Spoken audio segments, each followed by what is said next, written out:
Pakoda boys biryani அந்த கடையை பற்றி நீங்கள் பேசியே ஆகணும் ப்ரோ. அதை நான் கேட்கறதுக்கு முன்னாடி உங்கள் ஆடியன்ஸ் வந்து விச் மீன்ஸ் உங்களோட ஃபேன்ஸ் என்ன கேள்வி கேளு, இந்த ஒரு விஷயத்த அவர்கிட்ட கேளு அப்படின்னது வந்து என்னென்னா, நீங்கள் பெய்ட் ப்ரொமோஷன்ஸ் பண்ணுவீங்களா? பெய்ட் ப்ரொமோஷன் இது வந்து எப்படி தெரியுமா பார்க்கணும், இது வந்து நிறைய பேருக்கு ஒரு ராங்கான தாட் இருக்குது. பெய்ட் ப்ரொமோஷன்றது முழுசாக ரைட்டும் கிடையாது, முழுசாக தப்பும் கிடையாது. இது ரெண்டுமே இருக்கிற ஒரு விஷயந்தான். அது நீங்கள் டிவி நெட்வொர்க்லேருந்து லோக்கல் டிவி நெட்வொர்க் வரைக்கும் எல்லா இடத்துலையுமே ஒரு பிராண்டிங்ன்ற ஒரு விஷயம் இருந்தால் தான் அந்த டீம் ஆப்ரேட் பண்ண முடியும். பிராண்டிங் ஆட்ஸ் எல்லாமே. இப்போ ஸ்டூடியோ இருந்தாலும் இந்த ஸ்டூடியோ ரெண்ட் எடுத்தால் அந்த ஸ்டூடியோக்கு வந்து கொலாபரேஷன் பிராண்டிங் அப்படின்றத நம்ம கொடுக்கணும். That is how it works out. அதுதான் ஃபீல்டோட இதில் வந்து ப்ரொமோஷன்ஸில் ஜென்யூனிட்டி பார்க்கணும்.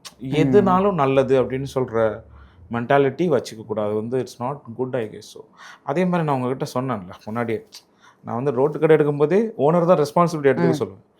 இது நான் யூஸ் பண்ணியிருக்கேன், பயங்கரமாக இருக்குன்னு நான் ஒரு வீடியோ கூட பண்ணதில்லை. அப்படி பண்ணுறதும் கரெக்டும் கிடையாது.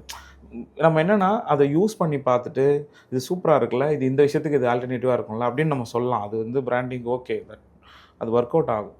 பட் இதுதான் அப்படின்ற மாதிரி ஒரு பிராண்டிங் பண்ணுறது I don't think it good. நானும் அந்த மாதிரி பிராண்டிங் பண்ணது கிடையாது. இது இந்த கேள்வி ஆக்சுவலி நான் ஏன் உங்ககிட்ட கேட்குறேன்னா, இப்போ நான் வந்து ஒரு காமன் மக்களுக்காக நான் பேசுறதா இருக்கட்டும். ஏன்னா நீங்க ஃபுட் பிளாகரா இருக்கீங்க, ஃபுட் ரிவ்யூஸ் நிறைய பண்றீங்க.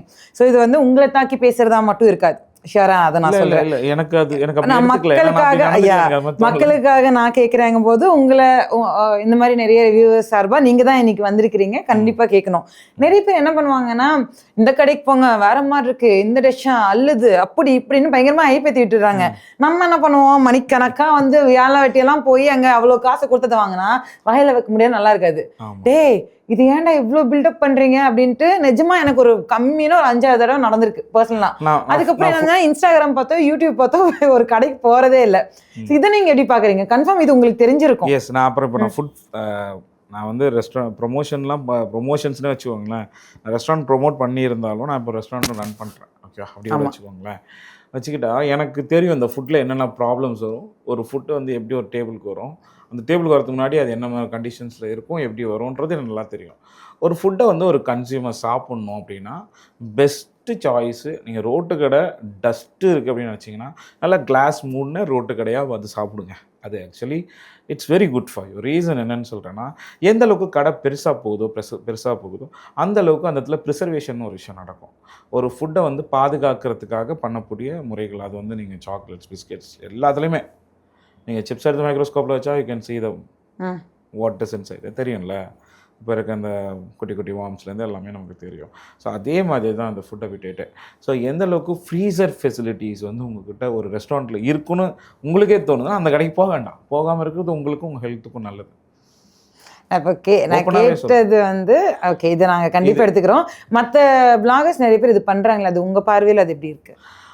மற்றவங்க யாரையுமே நம்ம கிரிட்டிக் பண்ண, நான் தான் சொன்னேன்ல, நான் ஸ்டார்ட் பண்ண டைமில் ஒரு 10 பிளாகர்ஸ் 10 மொத்தமே 20 அந்த 2020 வரைக்கும் வச்சுக்கோங்களேன். அது வரைக்கும் ஒரு 10-15-20 பிளாகர்ஸ் அவ்வளோதான் மோஸ்ட்லி இந்த தமிழ் கம்யூனிட்டியிலே. இப்போ வந்து ஒரு டிஸ்ட்ரிக்ட்டுக்கு 1000 கிரியேட்டர்ஸ் இருக்காங்க. 30 டிஸ்ட்ரிக்ட்னா 30 டிஸ்ட்ரிக்ட்டுக்கும் 30,000 ஃபுட் பிளாகர்ஸ் இருப்பாங்க. இப்போ வந்து நீ இப்படி சொல்லிட்ட அப்படி சொன்னால் அப்படி யாரையுமே நான் போய் கண்ட்ரோல் பண்ண முடியாது. That's their own responsibility. அவங்க எடுத்துக்கணும். இப்போ நான் அந்த ஃபுட் டேஸ் பற்றி கேட்டது என்னோடய ஆசையில் நான் ஒரு இடத்துல இன்ஸ்பயர் ஆகிறேன், அது என்னோடய ஆசையில் நான் கேட்குறேன். அவங்க அதில் இன்ஸ்பயர் ஆகி அவங்க நம்ம பண்ணும்போது இப்படி பண்ணணும் அப்படின்னு அவங்க விருப்பப்படணும் இது முதல்ல. ஸோ அவங்க விருப்பப்படாமல் எந்த விஷயமே மாறாது. இது வந்து இந்த சமூக ஊடகத்தில் இருக்க எல்லா கிரியேட்டர்ஸுமே அவங்கவுங்க ரெஸ்பான்சிபிளாக இருக்கணும், இல்லாமல் இருக்கக்கூடாது. அது ரொம்ப தப்பு. இருக்கணுன்றது தான் என்னுடைய கருத்து. ஓகே, ஸோ எல்லாருமே கொஞ்சம் பொறுப்போடு நடந்துக்கோங்க, ப்ரமோஷன் பண்ணுங்க. ஏன்னா அவங்களுக்கும் வந்து பிராண்டு வளரணும். நம்மளுமே வந்து கண்டென்ட் நம்ம ஒரு விஷயம் ஒன்று பண்ணுறோம்னா ஆப்வியஸாக வந்து ஃப்ரீயாக பண்ணணும்னு அவசியம் கிடையாது. நம்ம மூலிமா ஒரு 4 பேர் பார்க்குறாங்கன்னா அவங்களுக்கு அது பிஸ்னஸ் தான். ஸோ அது உங்கள் மூலிமா போகிறதுனால அதுக்கு நீங்கள் வந்து பே வாங்கிக்கிறீங்க, தட் இஸ் ஃபைன், ரைட். ஆனால் ஒரு நல்லாவே இல்லாததோ ஒரு ஹைஜீனே இல்லாத ஒரு இடத்துக்கோ ஓன்னு பில்டப் கொடுக்குறது அது ராங். ஸோ அது பொறுப்புணர்வோட வந்து பண்ணால் நல்லா இருக்கும் அப்படின்னு நினைக்கிறோம்.